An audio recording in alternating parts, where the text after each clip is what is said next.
সাঈদ ইবনে মুসাইয়িব লাগাতার 40 বছর নামাজ পড়েছেন তাকবীরে উলা সহকারে। শুধু তাই নয়, সাঈদ ইবনে মুসাইয়িব বলেন 40 বছর আমি মসজিদের পয়লা কাতারে বসে মুয়াজ্জিনের আজান শুনেছি। তার মানে হলো 40 বছর লাগাতার তিনি আজানের আগে মসজিদে প্রবেশ করেছেন। ওনাকে বলা হয়েছে আজানের আগে কেন মসজিদে আসেন, এটাকে বলে তাকওয়াল্লাহ। উনি বলেন এজন্যে আজানের আগে মসজিদে এসে বসে থাকি, ময়দানে মাহশরে মহান আল্লাহ আদালতে কিবরিয়াতে যদি আমায় জিজ্ঞেস করে সাঈদ আমার ঘরে আমার কদমে সেজদা দিতে মুয়াজ্জিন দিয়ে ডেকে ডেকে তোমায় কেন আনা লাগতো, ভরপুর মজলিসে ময়দানে মাহশরে কাহার আর জালালের সামনে এর উত্তর আমি কি দিব, এই ভয়ে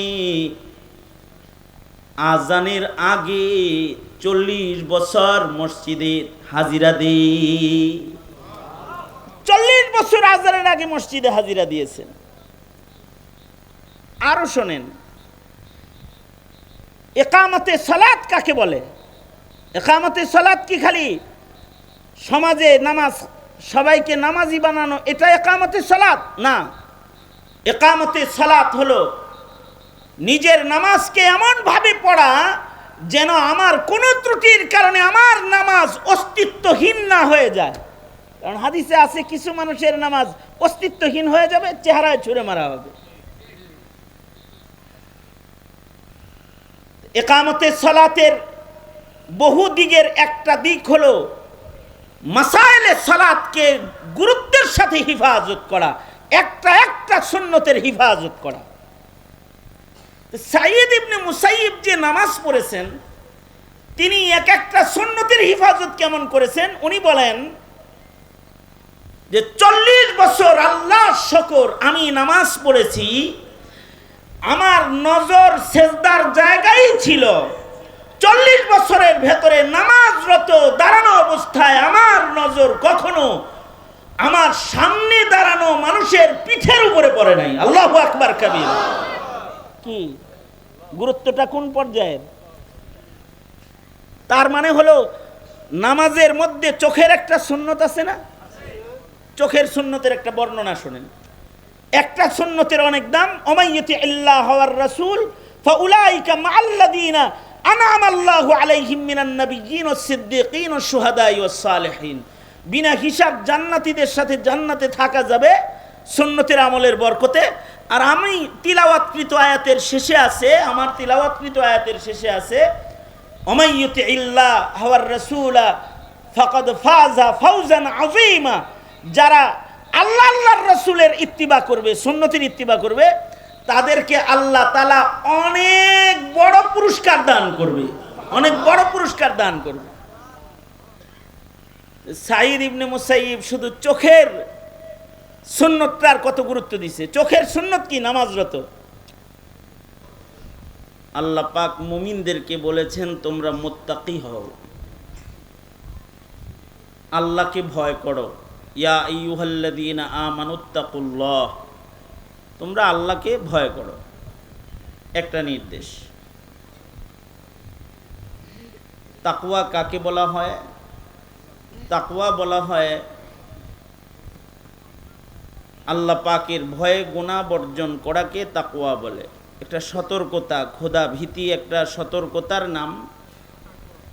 যেই সতর্কতার মাধ্যমে বান্দা গুনাহ বর্জন করে ইবাদতের জিন্দেগি গ্রহণ করে, এটাকেই তাকওয়া বলে। যে যত বড় মুত্তাকি তার গুনাহ তত কম। তাকওয়ার অভাব যখন হয় খোদা ভীতির, তখন মানুষ গুনাহ করে। বর্তমান সমাজের মানুষের ভেতরে গুনার প্রবণতা বেশি নাকি ইবাদত করার খাসলত বেশি? বোঝা যায় বর্তমান যুগের মানুষের ভেতরে তাকওয়া কম। কোরআনে কারিমে জায়গায় জায়গায় আল্লাহ তাআলা ঈমানদারদেরকে মেনশন করে করে ডেকে ডেকে বলেছেন, এই ঈমানদাররা তোমরা আল্লাহকে ভয় করো, মুত্তাকি হও, তাকওয়াওয়ালা হও। তাকওয়াওয়ালা হইলে গুনাহ ছাড়তে পারবে, ইবাদত করতে পারবে। আমাদের পূর্বের মানুষের তাকওয়া বেশি ছিল, সেগুলো শুনলে আমাদের তাকওয়ার পরিমাপটা করা যাবে যে আমরা কিরকম মুত্তাকি। আগের যুগের মানুষরা এতটাই মুত্তাকি ছিল যে তারা গুনাহ তো করতো না, ইবাদত ছাড়তো না, ইবাদতকে আল্লাহর ভয়ে আহমিয়তের সাথে আদায় করত, ইবাদতের পরিপূর্ণ হিফাজত করত তারা তাকওয়ার কারণে। আমাদের টুটাফাটা যতটুকু ইবাদত জারি আছে এগুলো নষ্ট হয় তাকওয়ার অভাবে। আমরা কিছু ইবাদত করি কিন্তু মুত্তাকি গোলামের ইবাদত আমরা করি না। আমরা নামাজ পড়ি কিন্তু আমাদের নামাজ তাকওয়ার নামাজ, খৌফ ও খাশিয়াতের নামাজ হয় না। আগের যুগের মানুষের তাকওয়া বেশি ছিল বিধায় তাদের নামাজ ভারী ছিল, ওজনদার ছিল। যেমন আমরা নামাজ পড়ি তাকবীরুল্লাহর হেফাজত নাই, আমরা নামাজ পড়ি জামাতের ইহতিমাম নাই। একটা জমানা ছিল সমাজের কোনো একটা বালেক পুরুষ ঘরে নামাজ পড়তো না। যেমন আল্লাহর রাসূলের জমানা, নবীজির জমানায় অন্ধ অচলরাও জামাতের নামাজে হাজির হইত। ঘরে নামাজ পড়ার মতো হিম্মতি তাদের ছিল না, কারণ তার ইবাদত যদি আল্লাহর কাছে পছন্দের না হয় তাহলে ইবাদত করে লাভ কি? সর্বোচ্চ পছন্দের ইবাদত বানানোর জন্য যত মুজাহাদাত, যত কষ্ট আছে সব তারা করত। এই কারণে তাদের এই ইবাদতের ধারাবাহিকতাটা এক আধ সপ্তাহ ছিল না, একদিন দুই দিন না, এক বেলা দুই বেলা না,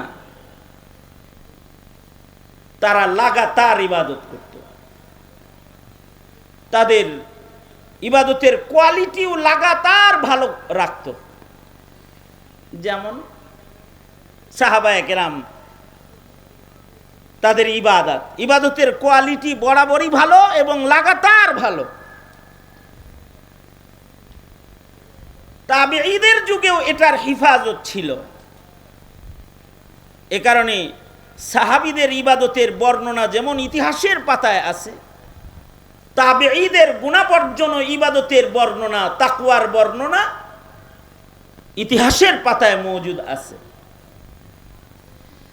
যেমন ইতিহাসের পাতার একজন তাবেঈর নাম আমি বলি আপনাদের সামনে, সাঈদ ইবনে মুসাইয়িব রাহমাতুল্লাহি আলাইহি, যিনি হযরত আবু হুরায়রার মেয়ের জামাই ছিলেন।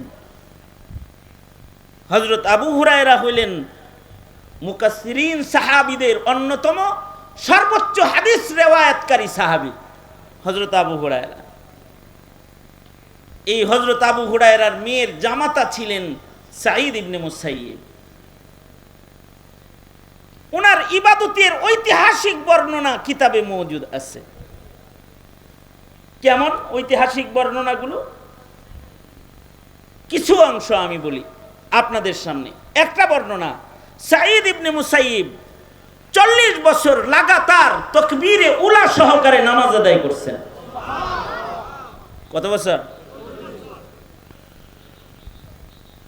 এই ওখানে কথা কয় কে রে? এই তোরা কথা বলছ ওখানে, যা এখান থেকে।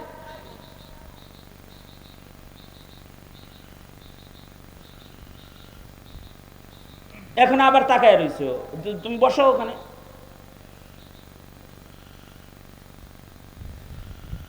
আমি কি বললাম আপনাদের কাছে? কত বছর? এবার বুঝেন, আপনি আমি নামাজ পড়ি কয় বছর? তাকওয়ার হিসাবটা করতে পারবেন যে আমাদের তাকওয়ার পরিমাপটা কি। শুধু তাই নয়,